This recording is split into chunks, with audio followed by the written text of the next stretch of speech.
The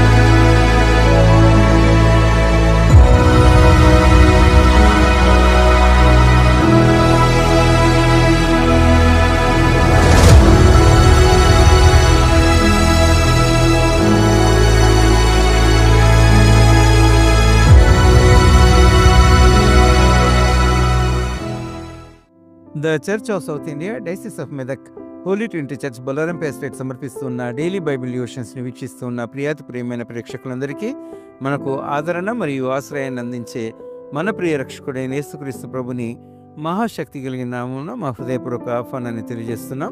నేటి మన అనుదిన వాక్య ధ్యానాల్లో Mahanaim the city of refuge which gives peace and consolation, Mahanaim ఆదరణ మరియు సమాధానం అందించే ఆశ్రయపురము అనే అంశంపై దైవ సందేశాన్ని విందాం. భావగర్భితమైన ఈ అంశంపై మన సంఘ సభ్యులు శ్రీమతి ఎస్ శ్రీలతమణి కుమార్ గారు మనకు దైవ సందేశాన్ని అందిస్తూ ఉన్నారు. సందేశానికి ఉపోద్ఘాతంగా ఈ గీతం.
ప్రభు అయిన యేసుక్రీస్తు నామంలో అనుదిన ధ్యానములకు సంఘమంతటికిని విశ్వాసులకును స్వాగతం అండి. ఈరోజు దేవుని వాక్యంలోనికి వెళ్ళడానికి ముందుగా మనం చిన్న ప్రార్థన చేసుకుందాము. కళ్ళు మూసుకోండి. ప్రేమగల తండ్రి, సర్వోన్నతుడా, పూజనీయుడా, మాట్లాడే మా దేవ, ఈ ఉదయకాలం విశ్వాసంతో నీ పాదముల చెంతకు వచ్చి ఉంటున్నాం తండ్రి. మాతో మాట్లాడండి నాయన. నీ వాక్యము సుతే వంటిది, అద్దం వంటిది నా ప్రభువా. మా నిజస్థితిని చూపించేది, మా లోపములను సరిచేసేది కనుక నీ వాక్యమును వింటున్నప్పుడు ప్రభువా, మేము విధేయత చూపి నీ వాక్యానుసారంగా మా జీవితాలు కట్టుకుంటా కృపణీయమని నాయన వింటున్న ప్రతి ఒక్కరి జీవితాల్లో తండ్రి ఈ యొక్క లేఖన భాగంలో ఎంతో ఆశీర్వాదకరంగా దీవెనకరంగా చేయమని మా ప్రభువును రక్షకుడు నాయన యేసుక్రీస్తు నామంలో ప్రార్థించి అడిగి వేడుకుంటున్నాను తండ్రి. ఆమేన్. పరమగీతములు 6వ అధ్యాయము 13వ వచనం అండి. షులమ్మితి రమ్ము రమ్ము, మేము నిన్ను ఆశ తీరా చూచుటకై తిరిగి రమ్ము రమ్ము. షులమ్మితి అందు మీకు ముచ్చట పుట్టించినదేమి? ఆమె మహానయీము నాటకమంతా వింతైనది. పరమగీతములు అంటే హెబ్రులో సర్వోన్నతమైనటువంటి గీతము అని అర్థం. పరమగీతములో చాలా ఆత్మీయమైనటువంటి విషయాలు ఉంటాయి. ఆత్మ నేత్రములు తెరవబడినటువంటి వారు మాత్రమే వాటిని గ్రహించగలుగుతారు. అయితే ఇక్కడ ఆమె మహానయీము నాటకం అంతా వింతైనది. మహానయీమును గురించి మనం చాలా సార్లు విని ఉంటాం. మహానయీము అంటే 2 సేనలు అని అర్థం. అయితే ఈ యొక్క మహానయీము ఎక్కడుంది అనంటే మొట్టమొదట యెహోషువ 21వ అధ్యాయము 36వ వచనంలో నరహంతకుని కొరకు మహానయీములో ఒక ఆశ్రయపురం అనేటువంటిది నిర్మింపబడుతూ వచ్చింది. ఎవరైతే బ్రతుకుటకు అర్హులు కారో, ఎవరైతే వారి యొక్క జీవితమును కొనసాగించడానికి అర్హులు కారో, మరి వారికి ఇతరులను చంపినటువంటి వ్యక్తులకు ఈ యొక్క మహానయీములోనికి వెళ్ళి, ఈ యొక్క ఆశ్రయపురములోనికి వెళ్ళి దాక్కున్నట్లయితే, మహానయీములో నిర్మింపబడిన ఆశ్రయములో వెళ్ళి వీరు దాక్కున్నట్లయితే వీళ్ళు మరణ శిక్ష నుండి తప్పింపబడతారు. ఈ లోకంలో మనం చూసినట్లయితే ఒక చిన్న తప్పు చేస్తే ఎక్కడ ఉన్నా అటువంటి వారిని లాక్కొచ్చి ఏం చేస్తారు, మరి శిక్షిస్తారు కదా. వాటి కొరకు చట్టాలు ఉన్నాయి, జైళ్ళు ఉన్నాయి, మరి ఎన్నో ఉన్నాయి. అయితే ప్రతి వ్యక్తికి చిన్న తప్పు కావచ్చు గాక, అది పెద్ద తప్పు కావచ్చు గాక, చేసిన తప్పుకు శిక్ష ఉంది. అయితే ఎవరైతే ఈ యొక్క మహానయీములో చేరుతారో, మహానయీములో ఉన్నటువంటి ఆశ్రయపురములో చేరుతారో వారికి క్షమాపణ ఉంది. వారికి క్షమాపణ ఉంది. చూడండి, 2వ సమూయేలు 2వ అధ్యాయము 2 నుండి 10 వరకు మనం చూసుకున్నట్లయితే అక్కడ మరి ఎవరుంటారు అనంటే ఇష్బోషేతు అనేటువంటి ఒక వ్యక్తి ఉంటాడు. ఇష్బోషేతు అనేటువంటి వ్యక్తి మహానయీములో ఉన్నాడు. అతను ఏం చేస్తా ఉన్నాడు ఒక్కసారి మనం చూద్దాము. 2వ సమూయేలు 2వ అధ్యాయము 8 నుంచి 10 వరకు. ఇతను ఎవరు అంటే సౌలు యొక్క మరి సైన్యాధిపతి. సౌలు కుమారుడగు ఇష్బోషేతును మహానయీముకు తోడుకొని పోయి గీలాదు వారి మీదను, అషేరీయుల మీదను, ఇజ్రాయేలీల మీదను, ఎఫ్రాయిమీల మీదను, బెన్యామీనీల మీదను, ఇశ్రాయేలు వారి మీదను రాజుగా అతనికి పట్టాభిషేకము చేసెను. ఇతను దైవ చిత్తానుసారముగా మరి రాజ్యమును పట్టాభిషేకమును పొందుకున్నటువంటి వ్యక్తి కాదు. తన సొంత చిత్తానుసారంగా తన యొక్క సొంత నిర్ణయాలతో రాజు కావాలనుకుంటున్నాడు. రాజకాంక్ష అనేటువంటిది ఇతనిలో ఉంది. అయితే ఇది దేవుని యొక్క చిత్తము కానే కాదు, దేవుని చిత్తములో లేనే లేదు ఇతను రాజుగా కావడానికి. అయితే ఇక్కడ ఇతను ఏం చేస్తా ఉన్నాడంటే తన యొక్క పిలుపు వేరు, కానీ ఇతను ఏం చేస్తా ఉన్నాడు, రాజుగా ఉండాలని ఆశపడతా ఉన్నాడు. ఈనాడు కూడా చాలా సార్లు ఇటువంటి వాటి వల్లనే సంఘంలో గాని, కుటుంబంలో గాని మరి ఎన్నో గొడవలు, ఎన్నో మనస్పార్థాలు వస్తూ ఉంటాయి. నీ పిలుపు ఏంటి? నువ్వు దేని కొరకు పిలువబడ్డావు? నీ పిలుపు యొక్క నిశ్చయత నీకుందా? చాలా మంది ఒక పని కొరకు పిలువబడితే వారు ఏం చేస్తారంటే అధికార కాంక్షతోటి వారికి సంబంధం లేనటువంటి పనిలో దూరిపోయి అక్కడ ఎంతో కలవరాన్ని తీసుకొచ్చే వారిగా ఉంటారు. ఈ యొక్క ఇష్బోషెతు అలాగే చేస్తూ వచ్చాడు. తన పిలుపును ఎరగలేకపోతూ వచ్చాడు. ఎన్ని సంవత్సరాలు పరిపాలించాడు ఇతను అంటే 7 సంవత్సరాలు పరిపాలిస్తూ వచ్చాడు. చూడండి, దేవునికి వ్యతిరేకంగా 7 సంవత్సరాలు ఇతను పరిపాలిస్తూ వచ్చాడు. అయితే అతను చివరికి మరణిస్తాడు. ఎంతో దౌర్భాగ్యమైనటువంటి మరణాన్ని అతను పొందుకుంటాడు. ఇక్కడ మహానయములో ఇతను ఏం చేస్తా ఉన్నాడంటే దేవుని యొక్క పిలుపును ఎరగక, దేవుని చిత్తాన్ని తెలుసుకోకుండా ఏం చేస్తా ఉన్నాడు, తన యొక్క చిత్తమును అనుసరించి ప్రవర్తించినటువంటి వ్యక్తిగా ఉండి తన నష్టాన్ని తెచ్చుకున్నాడు. కనుక దేవుని బిడలముగా దేవుని యొక్క పిలుపును మనము గుర్తెరిగిన వారంగా ఉండాలి. 2వ సమూయేలు 17వ అధ్యాయము 24వ వచనంలో ఉంటది మహానయము గురించి. మహానయము యొక్క అనుభవము ఏంటి అనంటే అక్కడ నిరాశలో ఉన్నటువంటి వారు, దావీదు ఉంటాడు మహానయములో. దావీదు దగ్గరికి నిరాశలో ఉన్నటువంటి ప్రజలు, దుఃఖములో బాధలో ఉన్నటువంటి వారందరూ కూడా వస్తారు. వస్తే అక్కడ దావీదు వారందరినీ ఆదరిస్తాడు. మహానయములో ఆదరణ ఉంది. అదే వింతైనటువంటి నాటకము. మహానయము అంతా వింతైన నాటకము అనంటే దావీదే కష్టాల్లో ఉన్నాడు. దావీదు దగ్గరికి వచ్చినటువంటి వారిని దావీదు ఆదరిస్తా ఉన్నాడు, దావీదు బలపరుస్తా ఉన్నాడు. చాలా సార్లు ఇది ఎలా సాధ్యము? బాధలో ఉన్న వారి దగ్గరికి వెళ్ళి మన బాధ చెప్పుకుంటే వారు మనల్ని ఆదరిస్తారా, మనల్ని బలపరుస్తారా? నేనే చాలా బాధలో ఉన్నానమ్మా, నా బాధ నేను ఎవరికి చెప్పుకోవాలి, నా కష్టం నేను ఎవరికి చెప్పుకోవాలి, నాకే చాలా అప్పులు ఉన్నాయి, నువ్వు వచ్చి నీ అప్పుల గురించి నాకు చెప్తా ఉన్నావు, నన్ను సహాయం అడుగుతా ఉన్నావు అని చెప్పి నిరాశపరిచేటువంటి మాటలు మాట్లాడతారు. కానీ దావీదు ఏం చేస్తా ఉన్నాడో తెలుసా? అందరినీ ఆదరిస్తా ఉన్నాడు. తన దగ్గరకు వచ్చినటువంటి వారందరినీ ఓదారుస్తా ఉన్నాడు. నయము ఆదరణకు సాదృశ్యంగా ఉంది. తర్వాత మనందరికి బాగా తెలుసు ఆదికాండము 32:1 మరి ఏశావు తన మీదికి దండెత్తి వస్తా ఉన్నాడు 400 మందితో అని విన్నప్పుడు యాకోబు చాలా భయపడిపోతాడు. ఏం చేయాలో అర్థం కాదు. అర్థం కాక మరి ఎబ్బోకు రేవు దగ్గర ప్రార్థన చేస్తాడు. అదంతా మనకు తెలిసినటువంటి విషయమే కదా. ఎంతో కోపముతో తన తమ్ముడి మీద యుద్ధం చేయడానికి వస్తున్నటువంటి ఈ యొక్క ఏశావును మరి యాకోబు ఏశావులు కలుసుకున్నప్పుడు సీన్ అంతా మారిపోతుంది కదా. అక్కడ రక్తపాతము జరగాలి, రక్తం ఏరులై పారాలి, యాకోబుకున్న సమస్తమును యాకోబు కోల్పోవాలి కదా. చాలా ఘోరమైనటువంటి పరిస్థితులు ఏర్పడాలి.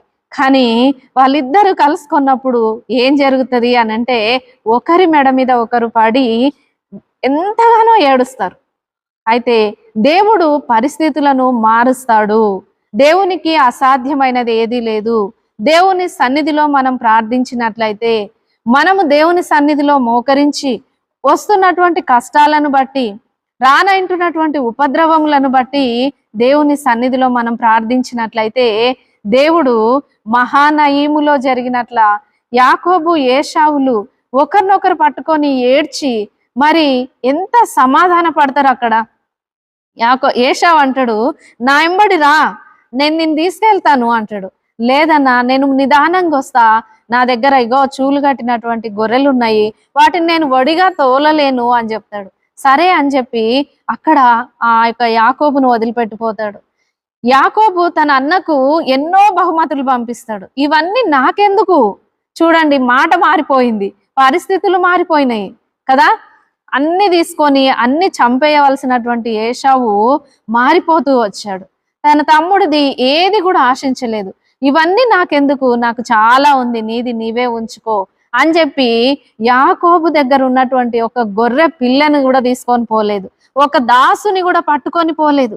సమస్తమును వదిలిపెట్టి వచ్చిన దారినే వెనుకకు వెళ్ళిపోతాడు. ఈ రోజు నీ మీదకి ఎటువంటి ఉపద్రవం వస్తా ఉందో, అప్పులు కాచుకొని ఉన్నాయా, అప్పుల వాళ్ళు వస్తా ఉన్నారా, నీకు అప్పులు ఇచ్చినటువంటి వాళ్ళు నీ ఇంటి మీదకి వస్తా ఉన్నారా, ఇంకా ఏ విషయంలో అయినా నీవు చిక్కుబడి ఉన్నావా, విడిపించే వారు ఎవ్వరు లేరా, అసలు ఈ సమస్యకు పరిష్కారమే లేదు అని చెప్పి దుఃఖము, నిరాశ, నిస్పృహలో ఉన్నావా, అయితే దేవుడు ఈరోజు మాట్లాడుతా ఉన్నాడు, మహానయము యొక్క అనుభవం గుండా నిన్ను తీసుకొని వెళ్తాడు.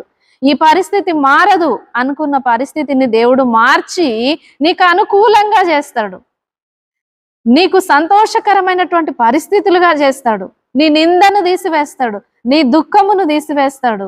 అదే మహానయము నాటకం అంతా వింతైనది అంటే ఉన్నటువంటి పరిస్థితులు వేరు, మన కళ్ళతో మనం చూస్తున్నటువంటి పరిస్థితులు వేరు, కానీ దేవుడు చేసేటువంటి కార్యాలు వేరు. అందుకనే అంటాడు, నా తలంపులు మీ తలంపుల వంటివి కావు, నేను మీ ఎడల ఉద్దేశించిన ఉద్దేశములు చాలా ఉన్నతమైనవి, అవి భూమి కంటే ఆకాశం ఎంత ఉన్నతముగా ఉన్నదో అంతకంటే ఉన్నతముగా ఉన్నాయి అని చెప్పి దేవుడు ఈరోజు నీతో నాతో మాట్లాడుతా ఉన్నాడు.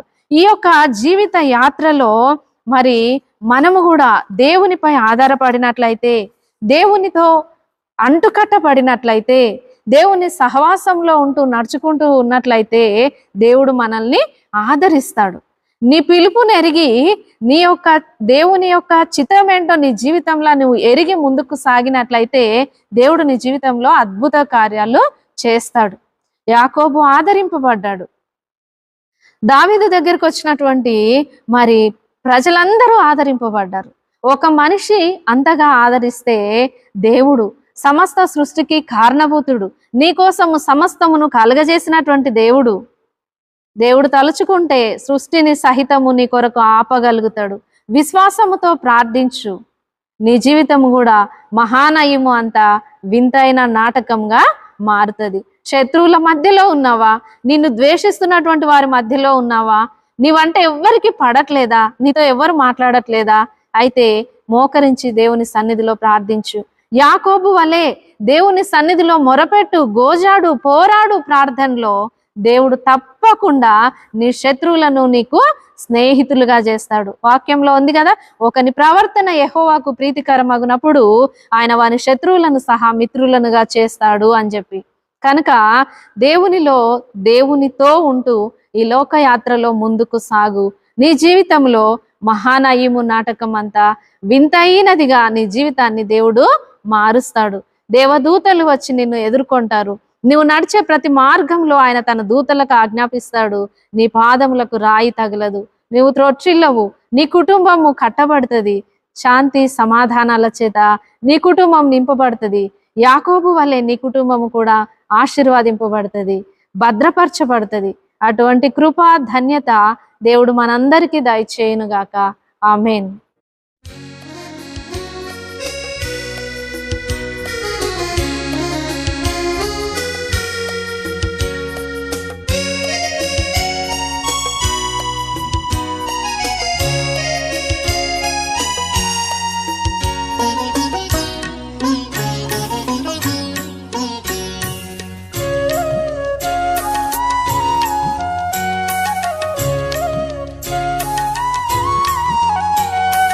దేవుడే నాకాశ్రయంబు, దివ్యమైన దుర్గము, మహావినోదుడాపదల సహాయుడై నన్రోచును. అభయమభయమభయమేప్పుడానందమానందమానందమౌగా దేవుడే నాకాశ్రయంబు, దివ్యమైన దుర్గము, మహావినోదుడాపదల సహాయుడై నన్రోచును.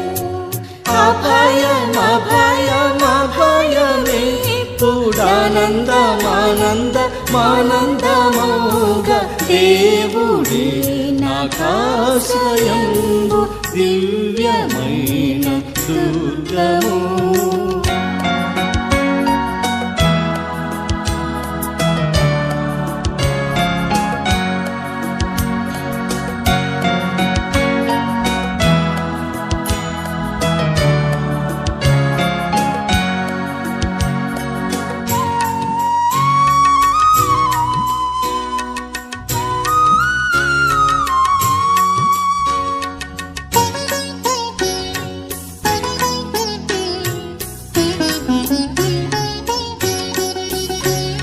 పర్వతములు కదలిన నీయూర్వి మారుపడినను సర్వమున్ ఘోషించుచుని సంద్రము పొంగినను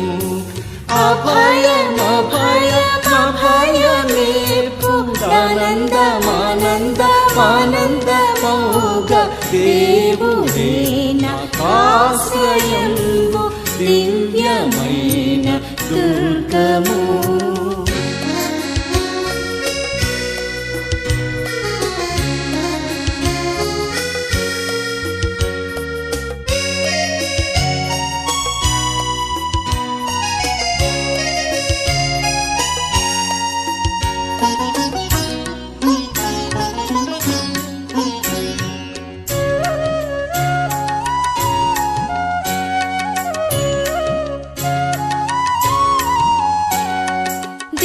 దేవుడెప్పుడు తోడుగా దేశము వర్ధిల్లును. ఆ తావునందు ప్రజలు మిగుల ధన్యులై వసింతురు.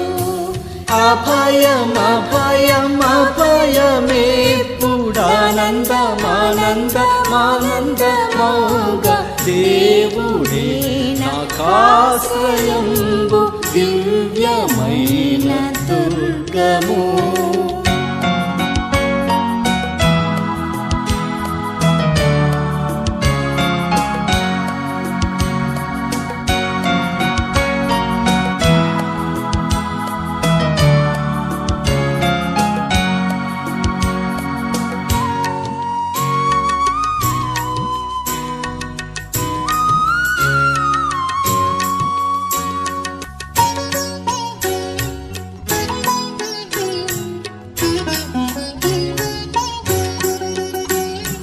కోటయు ఆశ్రయమునై యాకోబు దేవుడుండగా ఏటికింక వెరవవలయు నెప్పుడు నాకు పండుగ.